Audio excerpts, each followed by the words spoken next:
Mercoledì 28 marzo, buongiorno Sicilia da Michele Cucuzza ed Angelo Gagliano. Oggi parleremo del termovalorizzatore che è programmato per la sua costruzione a Catania, poi della violenza che purtroppo è diffusa sempre di più tra i nostri giovani, vedremo anche di capire perché, e infine ci saranno due graditissimi nostri ospiti, due giovanissimi spadisti di 16 anni catanesi che sono pronti per partire per i mondiali di Riyadh in Arabia Saudita. Ma prima di tutto la cronaca delle ultime ore, la strage di Altavilla, non c'è nessun pentimento per la figlia 17enne di Giovanni Barreca, lo fanno sapere gli investigatori. Ieri c'è stato un interrogatorio fiume a Roma dove la ragazza ha soltanto ammesso i 3 delitti senza nessuna appunto ripensamento. Intanto oggi saranno seppellite le salme di Kevin ed Emanuele, che sono le due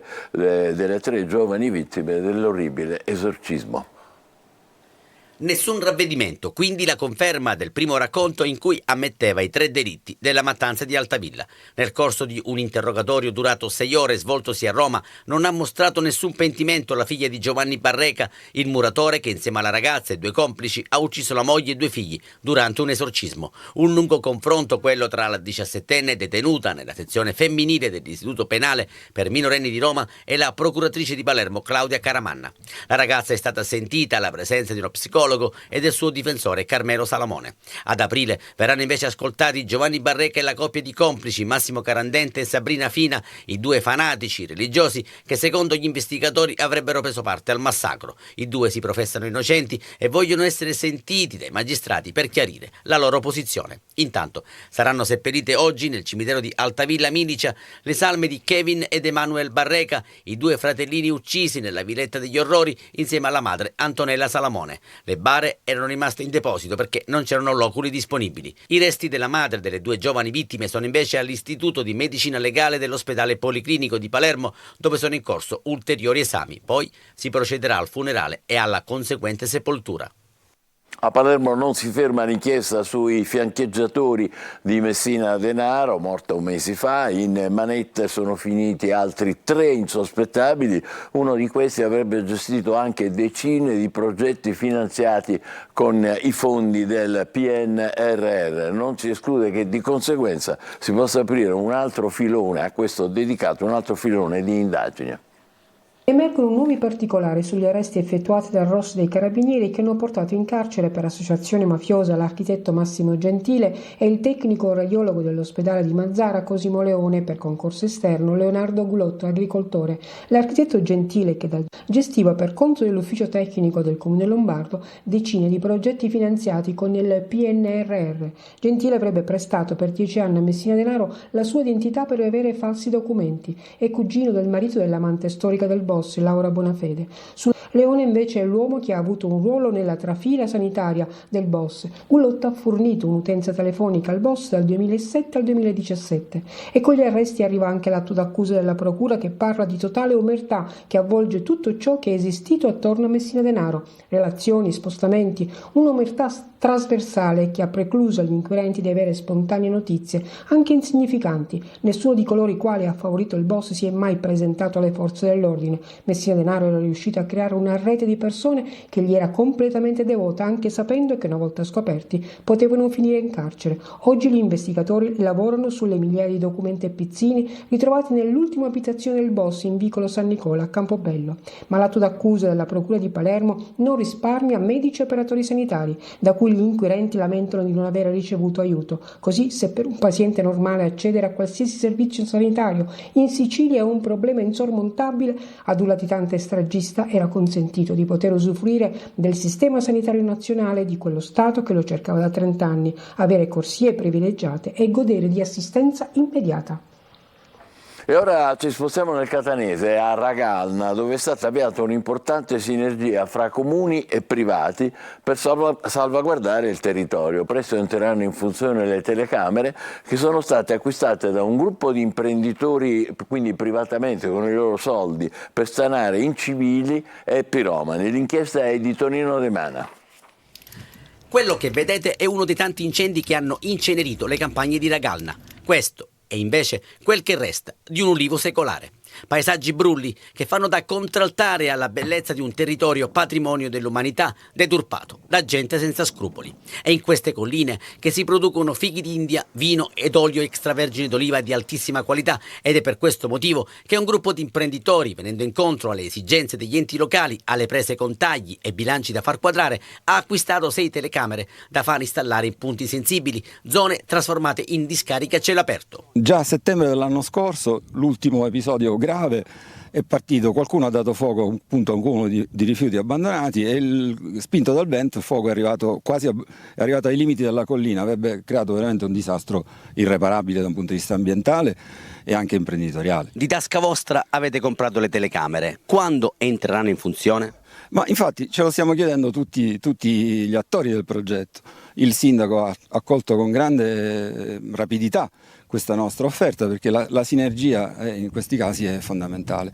Il comune non ha tanti mezzi, noi cerchiamo di metterci qualcosa, loro hanno l'autorità giudiziaria, giuridica per poterlo fare. Però sono passati 3 mesi, dove sono le telecamere? Dovrebbero essere al comune. Risponde direttamente il vice sindaco di Ragalna, Lucia Saladdino. Le telecamere verranno collocate ed entreranno in funzione proprio nei prossimi giorni. Se non ci sono imprevisti, prima di Pasqua sarà già tutto assolutamente operativo. Ed è corsa contro il tempo per bonificare il territorio. Bobcat e mezzi comunali di Ragalna sono in azione da giorni per rimuovere tonnellate di rifiuti. Da tempo auspicate e rallentate dalla solita burocrazia, le telecamere fortemente volute dai privati stanno per entrare in funzione. Incivili e piromani avvisati, mezzi salvati. Bene, e adesso è il momento della rassegna stampa siciliana con il nostro Angelo Gagliano. Allora, cominciamo stamattina con le notizie intanto della Sicilia e comunque la notizia della giornata di ieri. Il cittadino Messina Denaro faceva, pensa, anche la fila in banca. La rete del boss, arrestati altri 3 insospettabili. Allora, nelle pagine interne la Sicilia cerca di approfondire questo tema. La tranquilla vita quotidiana del boss, finiti in manette altri 3 insospettabili. Messina Denaro girava indisturbato per Palermo, faceva operazioni bancarie e anche acquisti. E poi ci sono le parole, vedete, del PM: omertà totale e trasversale, reti di sostegno ancora da svelare. Questo è quello che scrive la Sicilia sul tema. Torna e siamo adesso a Repubblica Palermo, per l'appunto leggiamo la lista d'attesa saltata per la TAC, quello schiaffo ai malati di cancro. Vedete ancora all'ospedale di Mazara del Vallo, esami e intervento in tempi record, i PM omertà tra medici e infermieri. C'è l'inchiesta con i fedelissimi del boss, che appunto sono queste tre persone vicine a Matteo Messina Denaro, getta nuova luce sulla latitanza del ex latitante, ex capomafia, la dolce vita del capomafia tra amanti, auto e moto, l'assegno circolare incassato in banca a Palermo grazie ai documenti fornitigli dall'architetto finito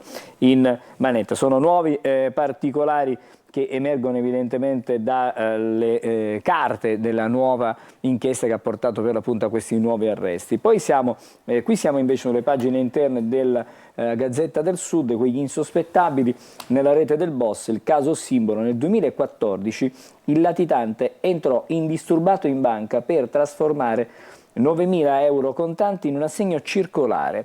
La cerchia dei favoreggiatori si arricchisce sempre di più. Questi sono i particolari davvero inediti di questa nuova operazione dei ROS, dei Carabinieri. Adesso vediamo le altre notizie. Siamo sempre sulla prima pagina del quotidiano La Sicilia.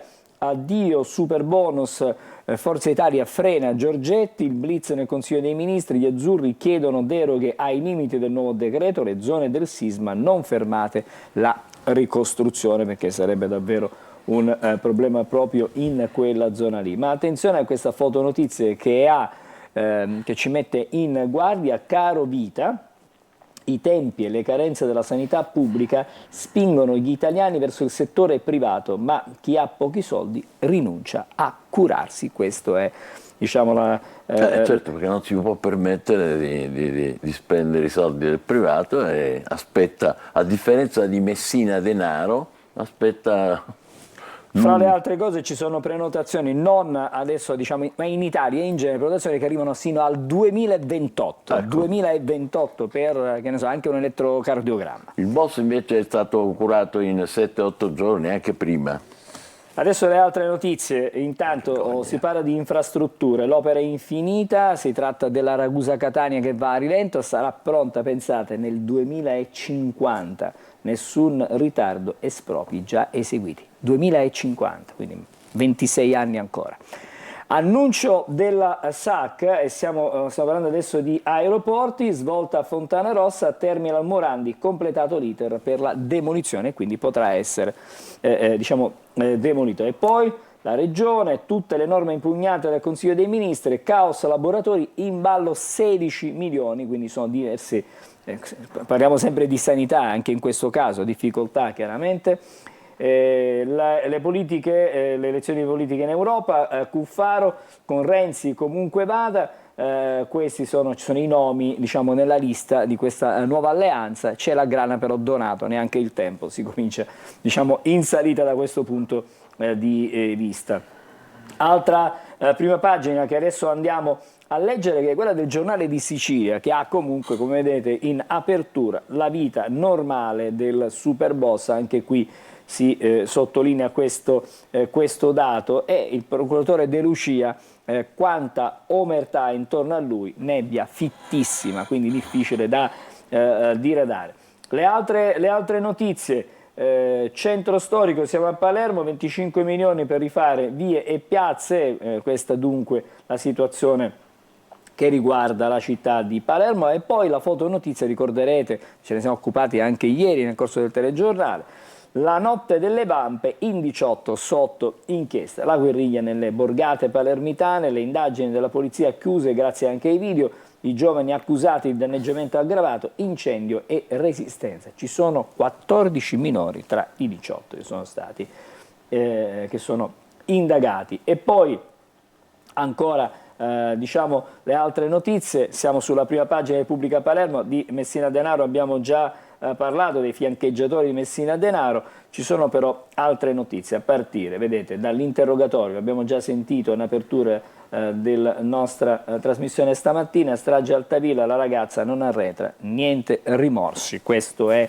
dunque il risultato dell'interrogatorio di ieri. Criticò Beatrice Venezzi, insultato in un cartello i veleni della sinfonia. Si continua ancora a discutere di questa vicenda. Siamo nelle pagine interne della edizione di Palermo e allora andiamo a vedere proprio la strage di Altavilla, la ragazza non arretra, nessun rimorso, la 17enne sentita a Roma dove è detenuta ha trovato il locolo per i due fratelli che stamattina saranno per l'appunto diciamo seppelliti. Poi c'è ancora il caso che tiene banco, è quello di Kitim, l'autopsia non risolve il giallo, la compagna moriva, io non sapevo. Ci vorranno 60 giorni per avere l'esito degli esami sul corpo del Gambiano, è stato accoltellato, dell'agonia i familiari erano all'oscuro. Questa è la situazione, ce ne siamo occupati, avete visto nei giorni scorsi, anzi l'altro ieri abbiamo parlato proprio di questa marcia che c'è stata anche nelle città di Palermo. E a proposito della manovra, a proposito delle vicende che riguardano la regione, c'è lo stop di Palazzo Chigi alle spese extra per la sanità privata, dovete risparmiare, questo è il diktat che arriva da Roma. Saltano 22 milioni per ritorcare le rette e 13 per smaltire le liste di attesa, bocciato anche l'aumento dei gettoni per i vertici delle SPA. Quindi insomma da Roma arrivano indicazioni di un certo tipo, bisogna assolutamente rispettarle, insomma, stringere diciamo, i cordoni della borsa. Poi c'è un allarme, di tanto in tanto a Palermo si verificano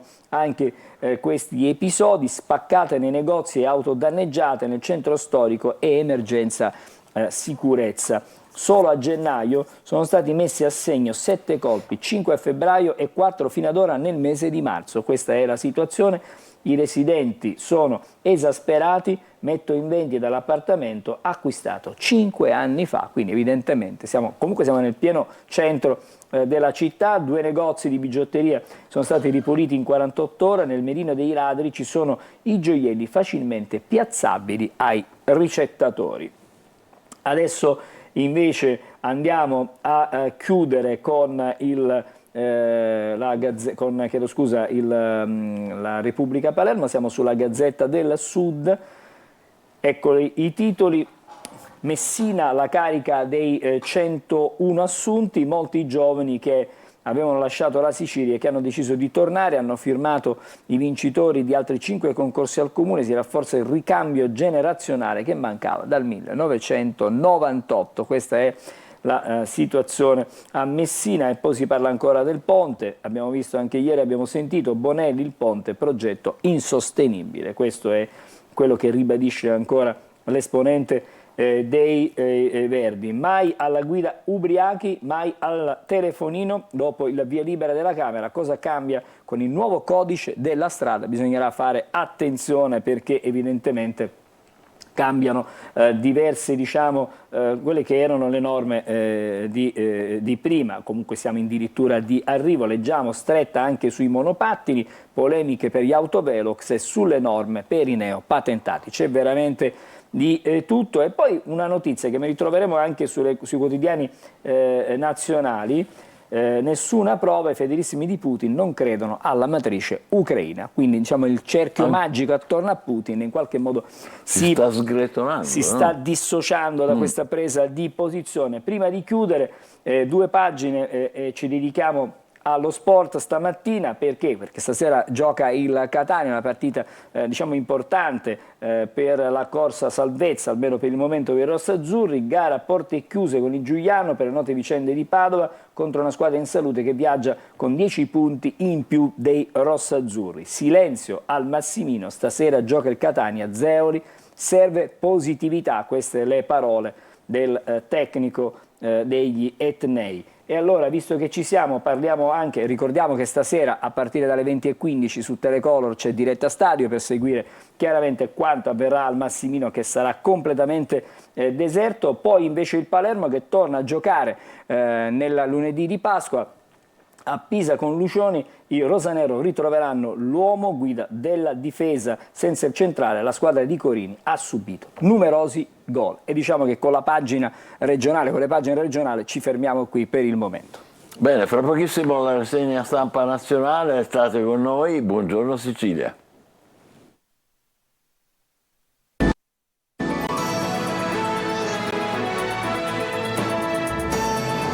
Buongiorno Sicilia, è il momento della rassegna stampa dei quotidiani nazionali con il nostro Angelo Gagliano. Allora, cominciamo con il Corriere della Sera questa mattina perché c'è questa vicenda del super bonus che agita un po' tutti, regole e tensioni, scrive il Corriere, e sulla giustizia, scontro per i test alle toghe, Nordio, ora separiamo le carriere. Insomma, c'è veramente di tutto. Forza Italia su questa vicenda del super bonus, informati solo all'ultimo, va modificato, Giorgetti pensa ai conti, costi per 200 miliardi, quindi si teme davvero che ci possano essere ripercussioni sui bilanci dello Stato. E poi una serie di altre notizie a proposito del primo sì alla Camera, dagli autovelox a droghe e alcol, il nuovo codice della strada, insomma cercheremo di conoscere qualcosina in più. La vicenda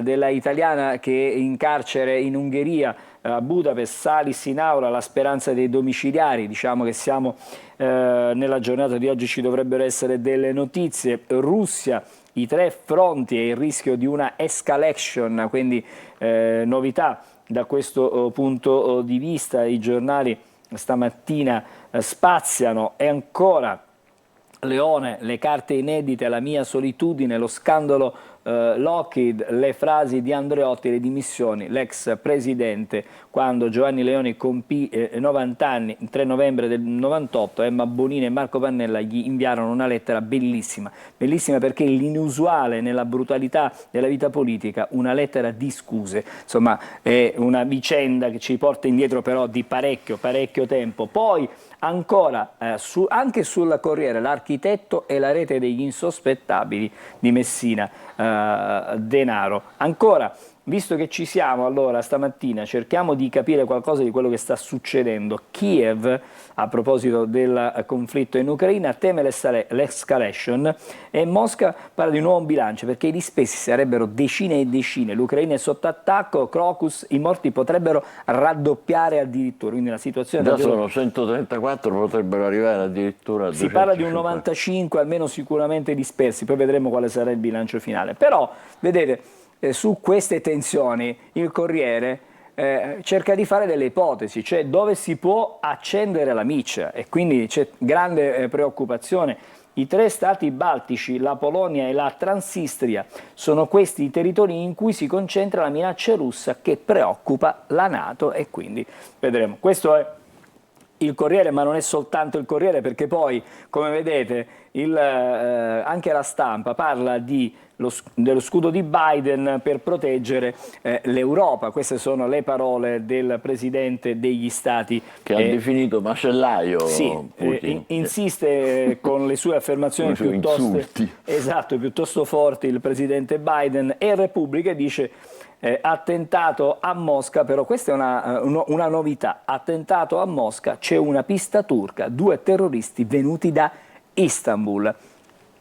Quindi il bilancio intanto sale da 140 a 143 e intanto c'è un'indiscrezione di Bloomberg, i fedeli di Putin si sono spaccati sulla narrativa che coinvolge l'Ucraina, quindi viene confermata questa tesi per cui forse comincerebbe a traballare in qualche modo la convinzione che dietro ci possa essere, diciamo, l'Ucraina. Torniamo adesso alle prime pagine. Abbiamo fatto questo approfondimento diciamo, sulle vicende che ci portano al conflitto in Ucraina. La prima pagina di Repubblica parla dell'assalto alle toghe, polemica sulla giustizia, l'Associazione Nazionale dei Magistrati, test psicoattitudinali, un messaggio contro di noi, la Meloni e i magistrati politicizzati fanno perdere tempo, Gratteri, esami, droga e alcol anche per i ministri, e Nordio intanto va avanti su superare, per quanto riguarda la separazione delle carriere, e si va alla legge, attacca anche alla legge Severino.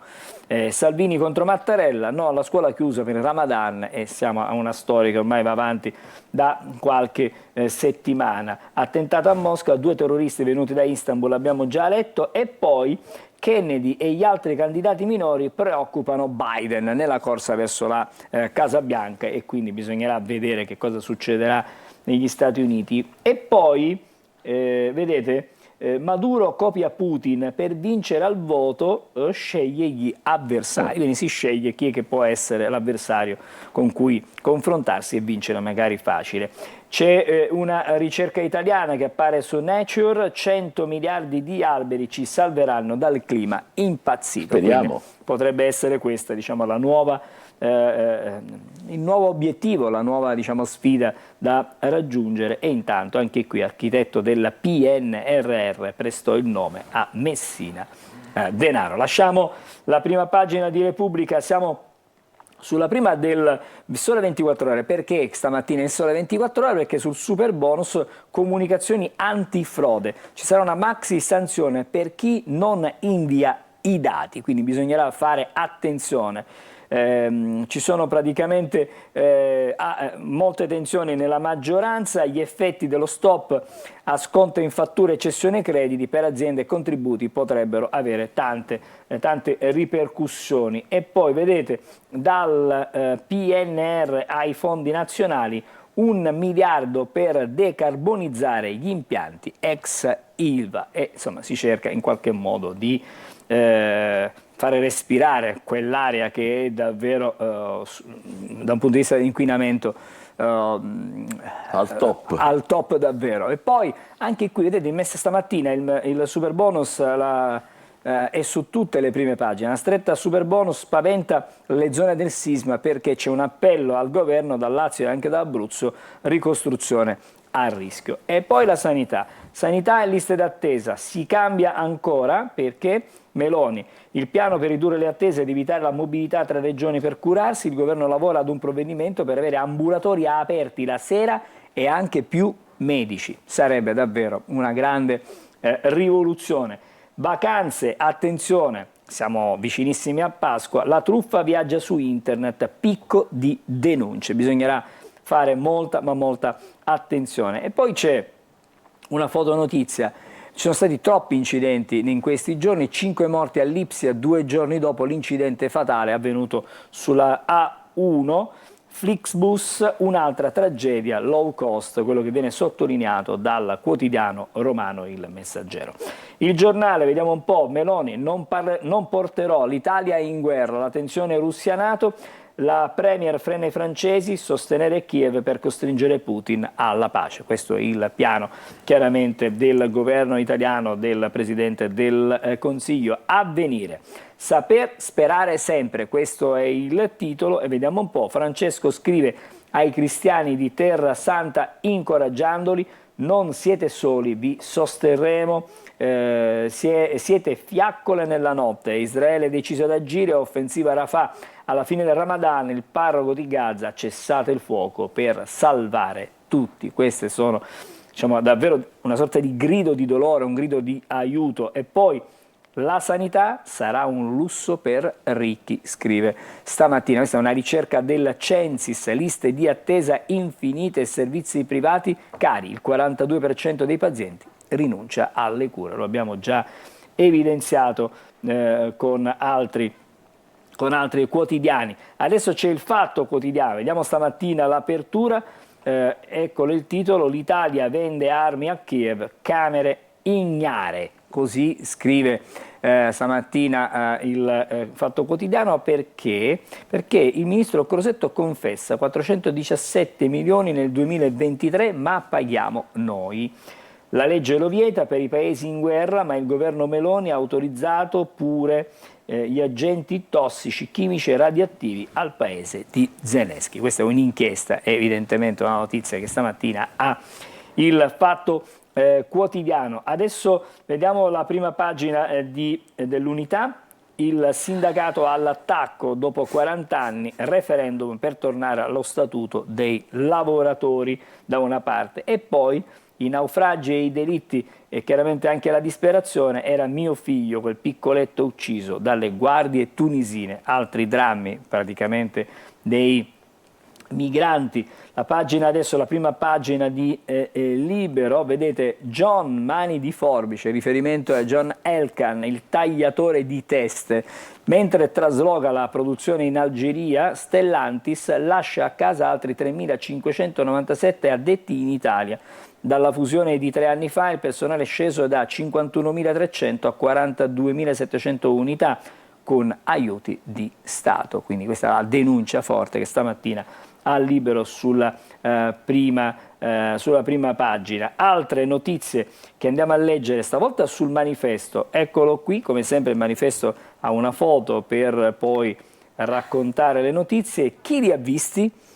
I malati e i feriti di Gaza accolti negli ospedali italiani sono finiti in un limbo, affidati alle associazioni o ai centri per migranti senza finanziamenti né protezione speciale. Così l'operazione di soccorso del governo italiano è uno spot, mentre Roma taglia i fondi a quella che è l'azienda dell'ONU e anche alle ONG in Palestina. Questa è il racconto che fa il Manifesto. C'è un'ultima prima pagina ancora prima di chiudere, e qui stavolta parliamo di politica. PD a Brand Helly, così è un titolo ovviamente a effetto. La Schlein annuncia le liste ma scoppia il caos, Bonaccini minaccia il forfait, a Roma tutti contro Tarquinio e anti-gay al sud. Questo qui è il Tempo? Sì, questo è il Tempo di Roma, che ha un titolo particolarmente, diciamo,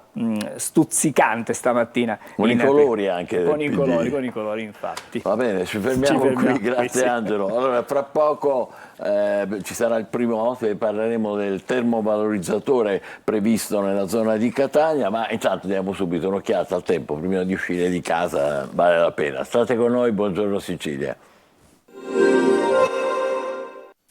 Bentrovati da Clara Ventura di Trebi Meteo, giornata di giovedì che vedrà dell'instabilità sulle regioni settentrionali e su parti di quelle centrali con piogge e rovesci sparsi. Al sud e sulle due isole maggiori pressione atmosferica che invece torna ad aumentare.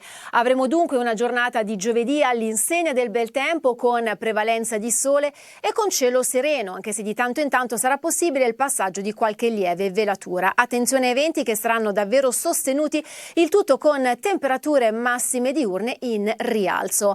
Non cambia lo scenario meteorologico nemmeno nella giornata di venerdì. Alta pressione dominante su tutta la Sicilia, sole dunque protagonista in un contesto di assoluta stabilità atmosferica, venti in rinforzo di scirocco che determineranno un ulteriore rialzo delle temperature non solo nei valori minimi ma anche nei valori massimi. Con questo è tutto, maggiori dettagli sull'app di Trebi Meteo.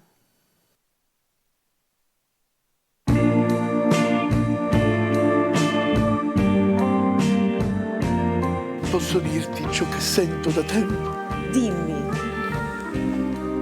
Tutti i giorni su Antenna Sicilia alle 12:50 E 19:20? c'è chi la vuole Cotta.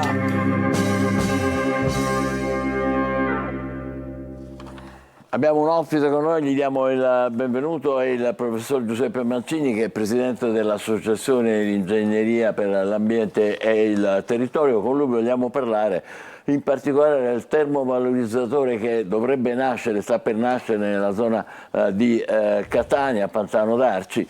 Come sapete c'è un piano regionale di gestione dei rifiuti che prevede 2 termovalorizzatori, uno nella zona di Catania appunto, l'altro nella zona di Palermo.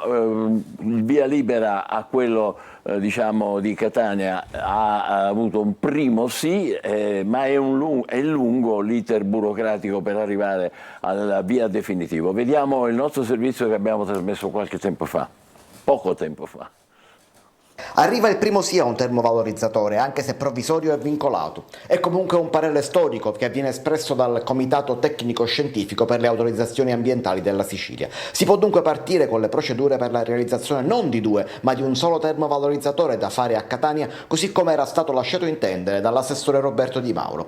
Per la reale partenza delle procedure di appalto e realizzazione però bisognerà attendere un altro parere vincolante, ovvero il nulla osta dell'autorità d'ambito. Sono 14 quesiti ambientali sui quali le autorità competenti dovranno esprimersi perché il termovalorizzatore sia realmente autorizzato. Dunque non è ancora un vero e proprio via libera, ma comunque un passo avanti significativo. Il progetto riguarda un mega impianto che verrà realizzato in contrada Pantano d'Arci, nella zona industriale di Catania, non lontano dai megastore dei colossi Ikea e Leroy Merlin. L'impianto da 550.000 tonnellate di rifiuti l'anno è quello proposto dalla Sea Energy, prevede un investimento di circa 350 milioni di euro. L'impianto di Catania da solo coprirebbe il fabbisogno di circa 350 comuni dell'isola, quindi la sua realizzazione potrebbe chiudere il cerchio e stoppare la costruzione del secondo termovalorizzatore fino ad ora previsto dal piano a Bellolampo sopra Palermo. Naturalmente si tratta di un impianto per rifiuti non pericolosi che avrà 2 linee di termovalorizzazione. Parte delle ceneri prodotte verranno utilizzate nella filiera dell'acciaio, mentre circa un quarto del prodotto residuo verrà trasformato in energia. La procedura sarà comunque accelerata, visto che per la realizzazione delle infrastrutture per i rifiuti il governo nazionale ha nominato il presidente Renato Schifani commissario straordinario. La struttura commissariale dovrà comunque aggiornare il piano regionale dei rifiuti, un passaggio che sarà formalizzato a breve e adottato dallo stesso governatore proprio in virtù dei poteri commissariali. Orientiamo in studio in diretta con il professor Giuseppe Mancini. Professore, cosa fa un termovalorizzatore? Un termovalorizzatore si occupa della frazione residuale del rifiuto, cioè di quella frazione che residua la raccolta differenziata, quello che non siamo riusciti a raccogliere in bagnate differenziate e riuscire a avviare al riciclaggio, deve avere un destino. Oggi questo destino è totalmente nel discarico o purtroppo ancora peggio nell'export di rifiuti verso altri impianti che hanno realizzato invece impianti di termovalorizzazione. Quindi noi non solo paghiamo altri impianti invece di gestirli qua, diamo l'energia dei nostri rifiuti ad altri territori, ad altre nazioni e paghiamo per questo sia diciamo, il trasporto che anche l'ambiente, perché il trasporto evidentemente comporta anche degli impatti sull'ambiente. Invece col termovalorizzatore? Il termovalorizzatore permette di risolvere in loco, quindi dentro la nostra regione, secondo i principi anche della gestione corretta e sostenibile dei rifiuti, il problema della frazione residuale dei rifiuti. Quindi permette di recuperare da questi rifiuti l'energia, ma soprattutto ridurre molto il volume. Questo è il vero elemento centrale, perché ci permette di sostituire col termovalorizzatore il ruolo che oggi ha la discarica. Ora il termovalorizzatore ha una superficie definita, limitata nel tempo per tutto il suo esercizio, e quindi con quello spazio noi risolviamo il problema per 15-20 anni della gestione dei rifiuti. Invece, se non abbiamo un termovalorizzatore, ogni anno dobbiamo occuparci di trovare lo spazio per la stessa quantità di rifiuti che si moltiplica e quindi aumenta in superficie. Che energia produce? Produce due tipi di energia e non dobbiamo fare l'errore di rivolgerci a uno solo. Produce sia energia elettrica che energia termica. Che vuol dire termica? Termica significa calore. Calore a bassa entalpia, intorno a 150-140 gradi, ma è un calore che può essere molto utile. Per esempio, faccio un esempio, per sostenere la gestione dei fanghi di depurazione o per sostenere la gestione della digestione anaerobica della frazione organica del rifiuto. Che cos'è quest'ultimo? Cos'è quest'ultimo? Noi abbiamo il rifiuto, la gente pensa che sia un unico, invece il rifiuto è composto da tanti rifiuti, quindi c'è la plastica, c'è il vetro, eccetera, eccetera, c'è la frazione organica. Ogni frazione deve avere il suo impianto di destinazione. Per la frazione organica, finalmente, stiamo riuscendo a fare gli impianti di digestione anaerobica, che dalla frazione organica recuperano il biogas, e quindi un impianto energeticamente molto utile, molto efficace.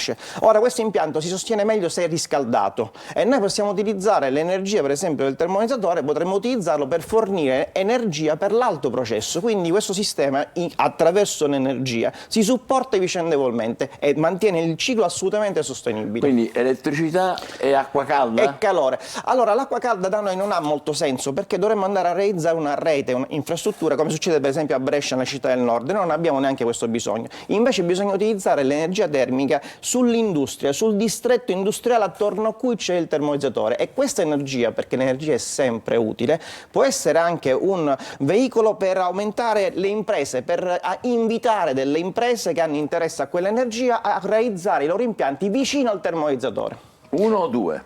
Assolutamente due, perché bisogna ragionare sul trasporto e anche sulla distribuzione del baricentro delle popolazioni, che sono prevalentemente la Sicilia orientale e prevalentemente la Sicilia occidentale. Palermo e Catania fanno il ruolo dei leoni, quindi bisogna necessariamente realizzare due, altrimenti avremo migrazioni continue dei rifiuti da una provincia all'altra, e questo non è sostenibile. Non avremmo risolto moltissimo. Ma fra l'altro uno degli errori che si fa è di pensare che la capacità di un solo termovalorizzatore possa essere sufficiente. Noi abbiamo bisogno a ordine di grandezza di circa 900.000 tonnellate complessivamente parlando, perché se in un periodo, diciamo, di sviluppo, ovviamente di incremento della raccolta differenziata, ma oggi la situazione è che noi abbiamo una raccolta differenziata al 50%, abbiamo raggiunto nel 2023 l'obiettivo che ci eravamo prefissi per il 2009 e non abbiamo ancora raggiunto l'obiettivo del 65% che era del 2012.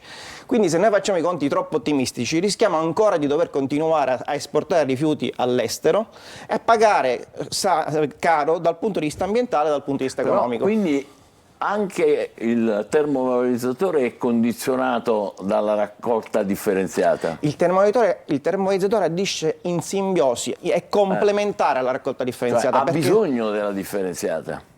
Diciamo che aiuta la differenziata, perché risolve la differenziata il problema che la differenziata non riesce a risolvere, cioè la gestione di quelle frazioni che non sono riciclabili sostenibilmente. Quindi l'indifferenziato, per intenderci. Sia l'indifferenziato, attenzione, ma anche gli scarti della selezione, perché la raccolta differenziata si avvia poi dopo a un processo di selezione che pulisce e prende il buono, lasciando, diciamo, tra virgolette, il cattivo. Ma quel cattivo si somma agli rifiuto residuale e complessivamente porta a una quantità di rifiuto che è dell'ordine del 40%, 45%, quindi ancora abbiamo mezzo problema da risolvere. Tutto questo però per dire, professore, che la differenziata è alla base di tutto. La differenziata è il primo passo, i cittadini sono il primo passo che devono fare la differenziata. Una volta che ho fatto una buona differenziata sostenibile, perché anche la differenziata deve essere sostenibile per costi e per impatto sull'ambiente, poi devo occuparmi di una grossa aliquota che ancora rimane, non c'è che fare, e la Comunità Europea ci dice che oltre il 2035 noi non potremo fare più del 10% di discariche, quindi non potremo riuscire a raggiungere questo obiettivo senza il recupero energetico e avremo delle grosse multe per infrazione comunitaria. Perché Pantano d'Arci, professore? Allora, Pantanalce è un'ottima situazione secondo me, perché all'interno di un distretto industriale abbiamo lo spazio, abbiamo la possibilità di mettere in simbiosi anche delle aziende. Per esempio, voglio dire, abbiamo visto Leroy Merlin e Ikea, ma noi con quell'energia termica possiamo fare sia il caldo, quindi riscaldare diciamo, sia questi complessi industriali, ma anche il fresco, perché in trigenerazione dal calore riusciamo a fare anche il condizionamento. Che bello, eh? Sarebbe assolutamente una soluzione sostenibile. E perché sprecare questa energia in un buco? Come dice, scusi? Perché sprecare questa energia in un buco come stiamo facendo adesso, o regalarla addirittura ad altri in altri paesi pagandoli per giunta un sacco di soldi? Però è anche vero che da quelle parti ci sono tutta una serie di impianti che necessitano, come dire, verrebbero favoriti, no? dal termovalorizzatore, è giusto? Sicuramente, ripeto, attraverso la simbiosi industriale si può raggiungere un utilizzo di questa importante energia e garantire soprattutto, ripeto, la riduzione delle discariche. Questo secondo me è l'elemento su cui ci dobbiamo focalizzare. Il termovalorizzatore non è un'alternativa, viene prima della discarica, perché prima di smaltire, di buttare in un buco, io almeno recupero l'energia, è importante. E attenzione, un'altra cosa che non si dice, che il termovalorizzatore riesce anche ad aumentare il riciclo, perché oggi attraverso processi certificati le scorie del termovalorizzatore, cioè il grosso del prodotto rifiuto solido del termovalorizzatore, vengono recuperate in maniera sostenibile, e stiamo lavorando come università e come centri di ricerca per recuperare anche le ceneri sottili,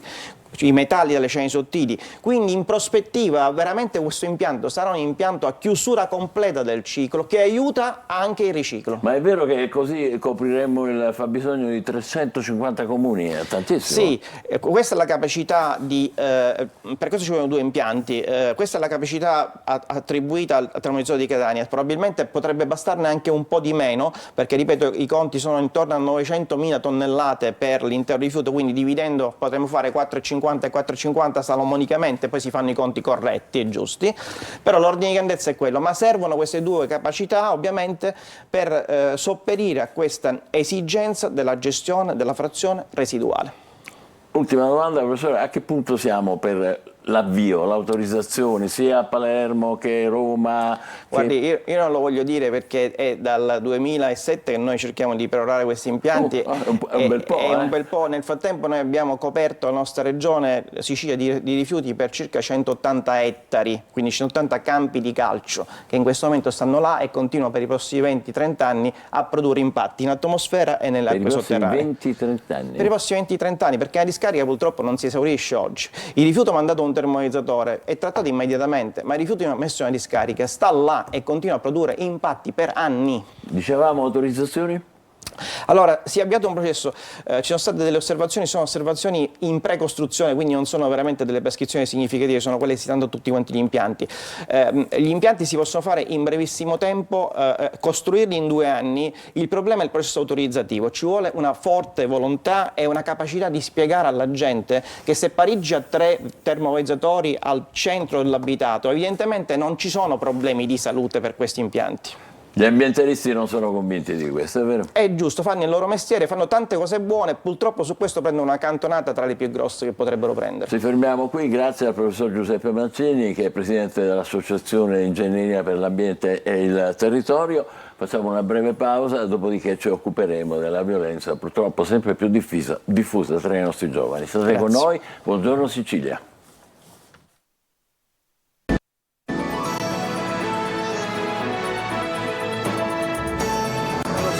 Rientriamo in diretta con il professor Carmelo Zaffora, che è psichiatra. Vogliamo parlare dell'origine della violenza sempre più diffusa purtroppo tra i nostri giovani. I casi più recenti li ricorderete, uno a Catania al Caffè Europa, una spedizione punitiva con devastazione del locale, intervento delle volanti, paura per la gente, una ragazza che non c'entrava niente finita in ospedale. Questo perché? Per una lite che era avvenuta la sera prima in discoteca, quindi prima litigano in discoteca, poi l'indomani sai che c'è, ti mandiamo una squadra per farti dare una bella lezione. L'altra a Lentini, la bulla, ne abbiamo parlato ieri, questa ragazzina che è stata colpita a calci in faccia e finita in ospedale con il setto nasale rotto. A quanto risulta c'era stato un diverbio durante una gita, poi la ragazza che si sentiva offesa ha chiesto un confronto e questo confronto si è svolto a calci e pugni. La ragazzina ci ha rimesso 2 unghie, svariati ciuffi di capelli che sono stati anche fotografati da persone che hanno queste manie di fotografare tutto, ma soprattutto la frattura del setto nasale. Allora, dottor Zaffora, ma da dove arriva tutta questa violenza? Questi sono 2 esempi, naturalmente non riguardano tutta la gioventù, noi parliamo di casi limitati, ma che sono sempre più diffusi. Questi non sono malavitosi, non è gente che ha a che fare con le bande, con le cose, è gente tutto sommato apparentemente normale. E le leggo quello che ha dichiarato ieri al quotidiano La Sicilia un insegnante della scuola di questa ragazzina che è finita in ospedale. Ha detto: quello che manca è all'interno delle famiglie il dialogo. Purtroppo nessun genitore adotta una linea dura punitiva nei confronti dei propri figli quando si presentano in situazioni così difficili. Nel 2024 non possiamo accettare, eccetera, eccetera. E poi dice: a scuola è lo specchio, se rimproveri uno studente rischi di prenderti un cazzotto in faccia e se non lo rimproveri rischi di subirne ugualmente le conseguenze. È così? Sicuramente è così, perché negli ultimi decenni abbiamo assistito a un cambio delle dinamiche relazionali all'interno delle famiglie. Vorrei premettere che è stato genitore che è genitore, che non esiste un manuale del genitore perfetto. Vorrei ricordare che io le uniche 2 volte che ho preso botte da mio babbo, e credo che di aver elaborato benissimo il trauma, fu per ragioni scolastiche, dove gli insegnanti riferirono che io facevo un po' il monello, arrivai a casa e li presi. Adesso la situazione un poco si è capovolta, ma si è capovolta perché mancanza di relazione e di comunicazione tra genitori e figli, l'interferenza pesantissima dei mezzi di comunicazione, social, computer, videogiochi e quant'altro, la difficoltà dell'ascolto e la giusta sanzione da parte del genitore verso un figlio o una figlia che in qualche maniera teoricamente devia da certi principi che poi sono principi legati alla pazienza, alla sopportazione, all'attesa e non del tutto e subito, perché questa iperdinamicità e velocità delle comunicazioni si riverbera anche nei comportamenti.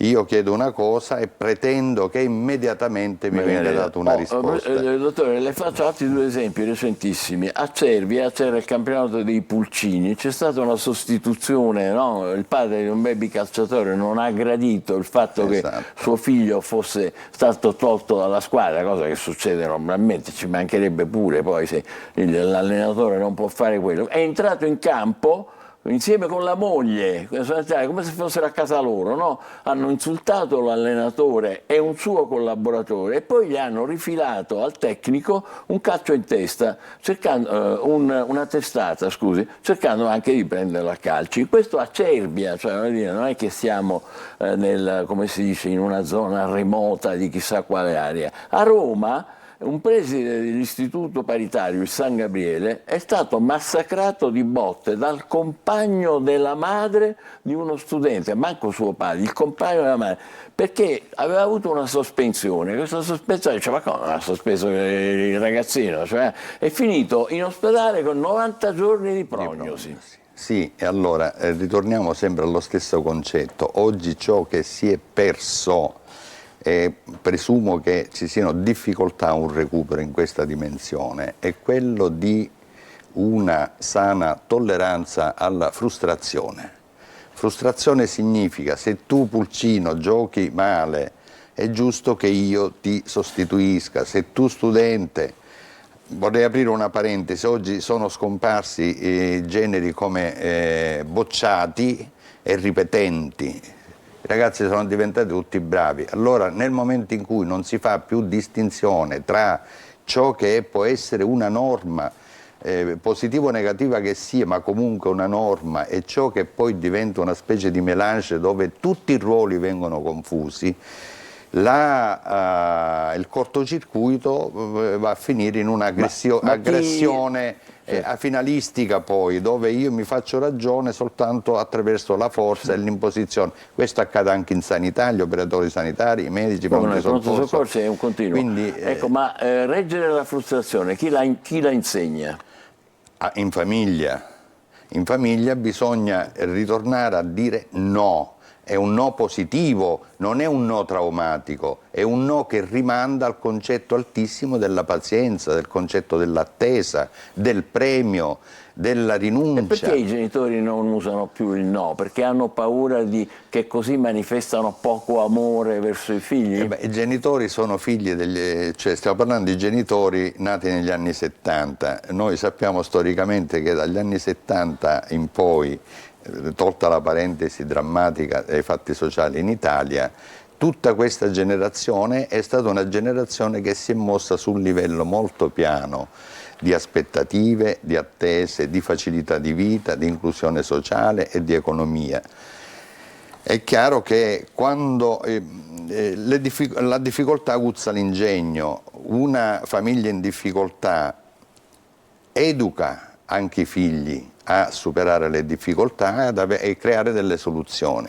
Una famiglia che difficoltà, diciamo, tra virgolette, ne ha poche, ritiene che tutto ciò che ci sta intorno all'educazione, alla crescita, all'adolescenza sia così facile, così scontato, così dovuto, che in pratica poi si perde di vista qualsiasi mandato pedagogico e di rispetto soprattutto delle istituzioni. È difficile far capire che dire qualche no serve a irrobustire e non il contrario. Il no è positivo, il no è positivo perché il no non significa, a me è stato detto no, quindi io vado incontro a una specie di atto mancato, di qualche cosa che desideravo e che non sono riuscito a ottenere.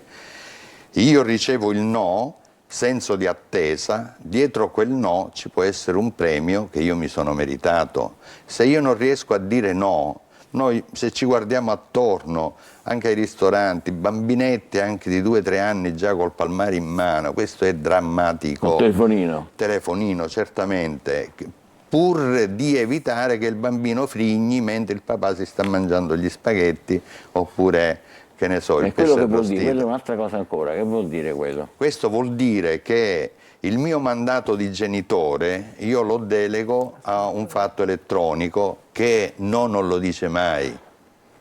Quindi la relazione, moltissime patologie si fondano sulla comunicazione.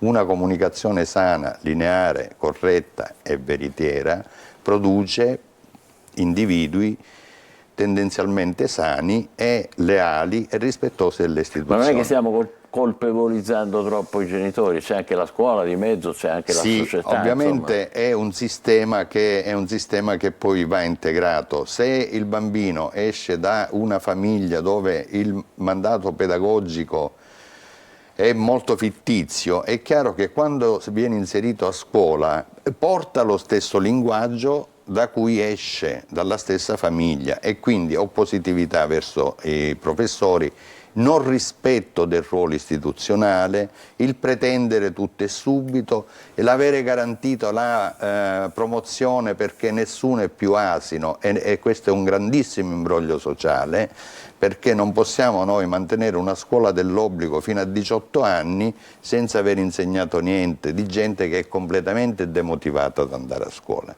Quindi bisogna rivedere un po' tutto il pacchetto. Da dove bisogna ricominciare, dottore? Secondo me bisogna ricominciare dal fatto di formare, ecco, questa è una realtà che probabilmente potrà accadere, ma ci vogliono investimenti, risorse e quant'altro. La formazione delle famiglie. Le coppie che hanno un progetto comune di mettere su famiglia dovrebbero già sapere a priori, perché è vero che è un fatto naturale, fare figli, assicurarsi una progenie e quant'altro. Però sapere a priori cosa? Sapere a priori che quel tipo di progetto necessita di alcuni step che sono fondamentali. Lo step è quello di intanto dare un'educazione ai figli, assicurare una formazione dignitosa, imparare a dire no quando è giusto, che è un no che fa crescere piuttosto che un no che fa, diciamo... No, ma ci vorrebbe la scuola dei genitori, ci stiamo facendo un po' di amici questa mattina. Sì, dottore. la scuola dei genitori, perché no? Ma perché no? Perché purtroppo, devo dire, la famiglia è il primo elemento della grande organizzazione sociale. Certamente la famiglia negli ultimi 20 anni è cambiata, è completamente cambiata, la famiglia non è più padre, madre, pater familias, la mamma che sta a casa, sono cambiate tante dinamiche. È un momento di transizione e come tutti i momenti di transizione emergono le crisi come l'aumento dell'aggressività intrafamiliare, l'aumento della violenza tragica e drammatica di cui la cronaca è pienissima, e l'aggressività di questi ragazzi che incapaci di fare uno sport, perché l'aggressività è un'energia che tu devi buttare fuori. C'è un'energia negativa che può essere creativa, come l'arte, come il viaggio, come lo sport e quant'altro. C'è un'energia che, se non canalizzata bene, va a finire, ed è la più diretta, perché aggredire dal latino significa andare verso qualche cosa. Quella qualche cosa è il mio nemico su cui io vado a buttare la mia spazzatura interna. Dottore, ci fermiamo qui provvisoriamente, come dire, non possiamo dire che lo facciamo con uno spirito lieto, ma sono importanti le cose sulle quali abbiamo cominciato a riflettere, continueremo a farlo prossimamente ancora, sperando naturalmente che le cose possano cambiare. Con noi è stato il dottor Carmelo Zaffora, psichiatra. Adesso facciamo una pausa e poi ci occuperemo invece di giovani che riescono e come. Questi sono sedicenni e vanno ai mondiali di spada fra pochissimo a Riyadh in Arabia Saudita. State con noi, buongiorno Sicilia. Grazie dottore.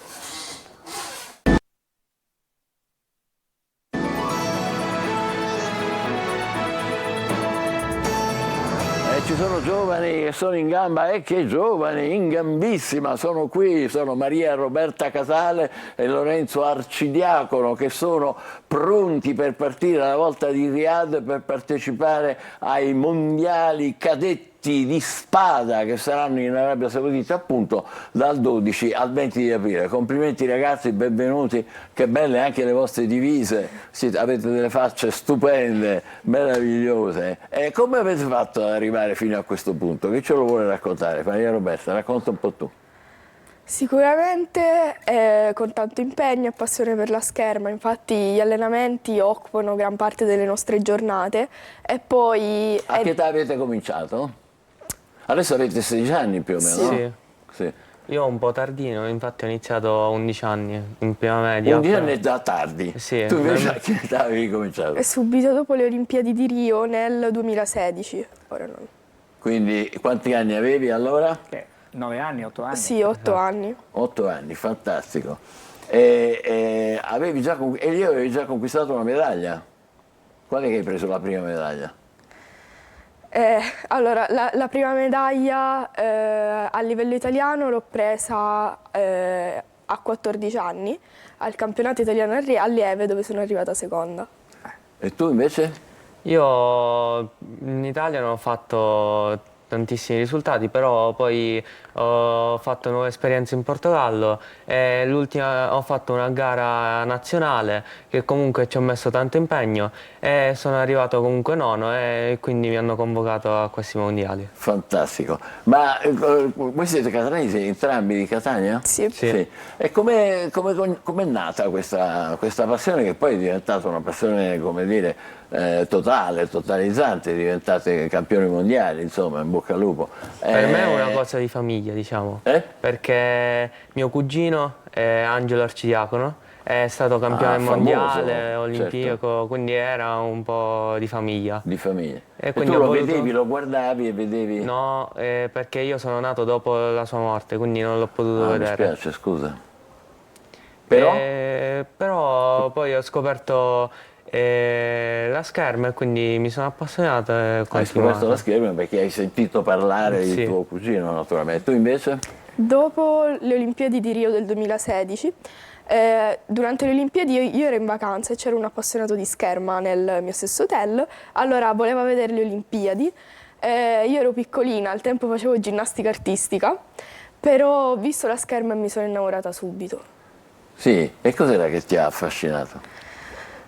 Non lo so, mi sembrava proprio un bello sport, elegante, e comunque stava tirando la finale una catanese, Rossella Fiammingo, e quindi è stato molto bello vedere. Stimolante, perché Sì. hai detto, beh, se la fa lei lo faccio anch'io. Senti, ci vuole una passione che però deve essere anche costante, che deve essere Accompagnata ovviamente dal lavoro, quindi infatti gli allenamenti sono costanti, gli allenamenti li facciamo 2 ore, anche 3 ore al giorno. 2-3 ore al giorno, Sì. tutti i giorni, senza colpa free. A scuola naturalmente contentissimi di questa cosa, vero? Che vi dicono? Allora, devo dire io ho dei professori che mi supportano molto sotto questo punto di vista. Tu? Sì, sono comunque comprensibili, a parte alcuni, ma comunque ci sta. Perché qualche volta poi non potete stare in classe, diciamo, Esatto. questo è il problema, è giusto? Sì. 2-3 ore magari mancate, però riuscite lo stesso a seguire i corsi, a fare, insomma, andare bene a scuola? Sì, non abbiamo così, cioè, almeno io non ho così tante difficoltà a scuola. È fantastico, non avete difficoltà da nessuna parte, avete dei miti, Sinner, che ne so, chi è che i vostri punti di riferimento? Voglio diventare Da piccolo ammiravo moltissimo Cristiano Ronaldo, però ora non... Cristiano Ronaldo, vedi? E però ora? Ora non ho un punto di riferimento, diciamo. Tu invece? Penso Rossella Fiammingo perché appunto... Già, è lei che ti ha un po'... Sì, che mi ha fatto cominciare. Cominciare? Sì. Sì, beh. Senti, come si fa a capire se uno è portato più, che ne so, per la scherma, il fioretto, dico 2 balle così, per una specialità o quell'altra? Come si fa? Allora, la nostra palestra è specializzata nella spada e quindi noi abbiamo fatto spada per questo Deve motivo. fare quella e basta? Sì. E tu lo sapevi già, diciamo, avendo visto i tuoi miti, ecco, no? Non avevi dubbi che potesse essere, anche per te è stato così? Sì, io ho incominciato direttamente con la spada, ma molti ragazzi che conosco hanno iniziato col fioretto perché hanno incominciato in una palestra dove i maestri facevano fioretto e quindi hanno diciamo imposto di fare fioretto. Ah, fioretto, glielo impongono, poi però magari uno riesce Magari cambia a trovare la sua perché strada. preferisce spada rispetto al E fioretto. a Catania, per esempio, cioè, questa è una realtà diffusa, questo sport, oppure siete soltanto delle elite, delle glorie un po' isolate? Com'è? No, diciamo che anche l'Italia in generale, Catania comunque è abbastanza famosa per la scherma.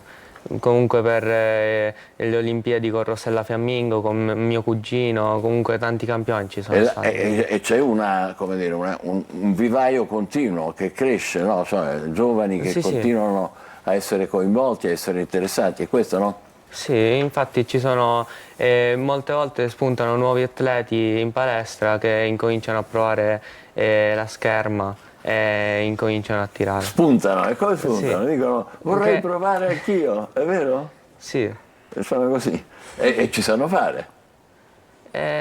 All'inizio possibilmente, però poi prendono la mano e incominciano a tirare meglio. Cos'è la cosa più difficile? Queste 3-4 ore di allenamento continuo, ormai è diventato come bersi un bicchiere d'acqua oppure c'è sempre una certa fatica, come dire? Sicuramente c'è sempre una certa fatica perché comunque abbiamo sempre nuovi stimoli, nuove cose da migliorare, quindi una fatica dal punto di vista fisico ma anche da un punto di vista mentale, perché proprio riuscire a conciliare tutto è complicato, però... E avete anche i vostri istruttori che vi dicono no, quello non dovevi farlo, è sbagliato, fai far così, succede questo? Ci correggono, però Vi sono... correggono? Sì, sono Però sempre... uno che potrebbe essere campione del mondo c'hai poco da correggere, secondo me, è giusto? No, c'è sempre da imparare comunque, quindi... C'è sempre da imparare. Chi sono i più pericolosi, i più forti, gli avversari più pericolosi? Chi sono? Dopo gli italiani? Sinceramente Nel senso di nazionalità sicuramente i francesi. I francesi? Sì, ma anche gli ucraini, penso. Ah, sì? Sì. Ah. Infatti abbiamo conosciuto degli ucraini grazie al nostro maestro che è ucraino, che sono molto forti. Cioè il vostro maestro È ucraino, è venuto dall'Ucraina qualche anno fa, sì. Ah, fantastico. E che cosa vi racconta anche della sua, purtroppo il suo paese che come sapete è in piena guerra? Lui in realtà non racconta molto del suo paese, ha raccontato più che altro del suo passato da maestro e queste cose qua. Perché in Ucraina c'è una tradizione di spada anche lì? Eh sì, però anche la spada è diversa rispetto a qua. Ah, sì? Infatti c'è un modo di tirare diverso rispetto a qua. E chi li stabilisce poi qual è quello giusto? I regolamenti internazionali, come si fa?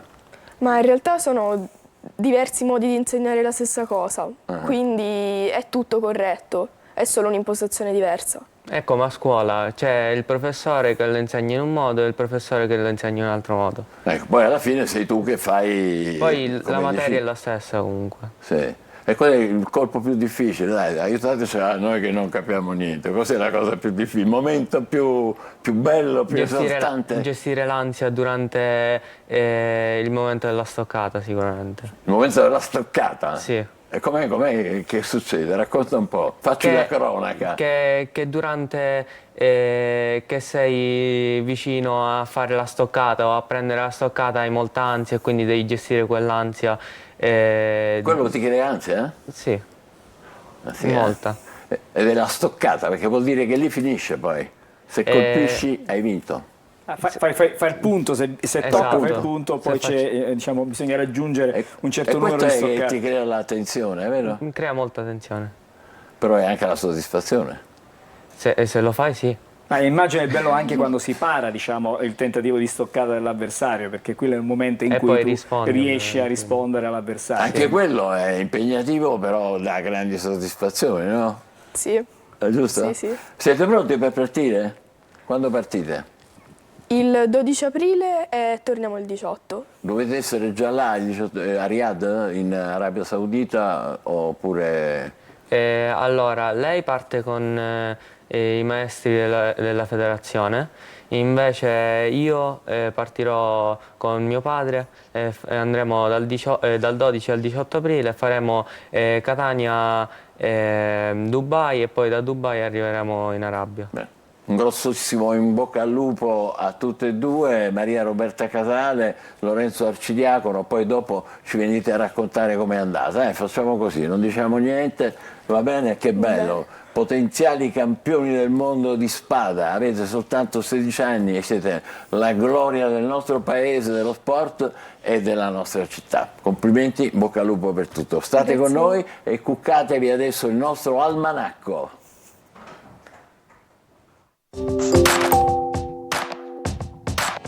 Il 28 marzo si celebra la Giornata Mondiale dell'Endometriosi, istituita nel 2014 per sensibilizzare su questa condizione che colpisce fino al 15% delle donne in Italia e circa 190 milioni globalmente.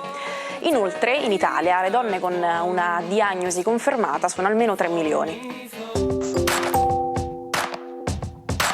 Il Triangolo delle Bermuda è un'area dell'Oceano Atlantico nota per la scomparsa misteriosa di navi e aerei.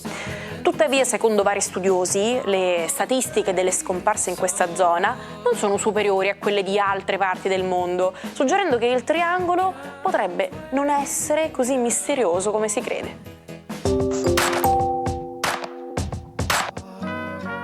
In giapponese il termine karaoke significa orchestra vuota. Il karaoke è insito nella cultura giapponese, a differenza dell'Italia dove si canta in luoghi pubblici di fronte ai gestori del locale e a tutti gli altri clienti. In Giappone il karaoke si svolge all'interno di stanze private che possono ospitare anche solo una o due persone, oppure piccoli gruppi di amici. E a proposito di amici, noi ce ne abbiamo uno speciale con il quale ci colleghiamo in questo momento, è il nostro Marco Amato e le sue spaziali tazzine in questo caso. Guarda che roba, eh? Buongiorno. Buongiorno a te. Buongiorno Angelo, buongiorno Michele, buongiorno Cecilia. Allora, questa tazzina che com'è? È diversa dalle altre? Beh sì, è un po' più... ha un sound più... Com'è? Rock, è più rock questa È qua. rock, proprio perché Bravo. oggi il focus delle stelle si connette un po' più alla musica giovanile, musica di due giovani, perché oggi ho scelto di parlare di un caso musicale e non, che ha a che fare con Benji e Fede, un duo molto interessante musicale. Appunto questi baldi giovani hanno canalizzato le loro energie fin da ragazzi proprio nella musica, avendo peraltro dei successi notevoli, per cui apprezzati, apprezzabilissimi, anche compositori e autori di brani per terzi. Il loro duo musicale però a un certo punto si divide, si separa, proprio perché qualche incomprensione li ha portati un po' su strade divergenti. Il caso sui social è esploso quando in notturna Benji ha scritto a Fede dicendo di tornare insieme, insomma, di duettare ancora una volta musicalmente e di riprovare ad ottenere quei risultati che li hanno resi grandissimi. Tutti si chiedono: avverrà mai? Cederà Fede? Si ricompatterà questa compagine? Ebbene, per questo vi rispondo con gli astri. Mentre Benji è una cuspide gemelli cancro, quindi versato molto più per una comunicazione che poi arriva ad una fluttuanza emotiva molto forte, quindi è una cuspide caratterizzata appunto da, a volte si dice troppo o con troppa emotività, al fatto che l'altro invece è un pesci, segno appunto della sensibilità maggiore e dello spirito di sacrificio, un segno molto salvifico. Quindi, secondo l'astrologo, il duo si ricompatterà quanto prima. Faccio un grande in bocca al lupo a questi due giovani talentuosi che non ci hanno Ci dimostrato associamo di essere... naturalmente, speriamo di rivederli presto insieme. Per il resto che ci dici? Allora, vi dico che la luna oggi è in Scorpione, quindi ti riguarda da vicino, caro Michele, proprio perché questa configurazione astrale è ottima per quello che riguarda i 4 pianeti che ci sono in Pesci, con cui la luna si connetterà in regime di trigono, quindi molto positivo. Però si oppone nel contempo a Urano e Giove in Toro. Questo che cosa significa? Che praticamente i segni d'acqua, quindi Cancro, Scorpione, Pesci, ma anche Terra, Toro, Vergine e Capricorno, possono commettere degli errori di valutazione per essere troppo bonari, quindi taluni intravedranno una sopravvalutazione delle cose, altri una sottovalutazione delle cose. Insomma, avere la misura giusta delle cose oggi è un po' difficile per i terra e per gli acqua, mentre invece per i fuoco, Ariete, Leone e Sagittario si sentono un po' trascurati in sordina da questa configurazione astrale tutta e che muove ben altre dinamiche, in particolare Leone che ha maggiore difficoltà con Toro e Scorpione, mentre invece Sagittario ancora cerca una quadra su alcune problematiche che hanno a che fare con la relazione con i parenti, con i figli, anche in maniera didattica, anche in maniera comunicativa, insomma.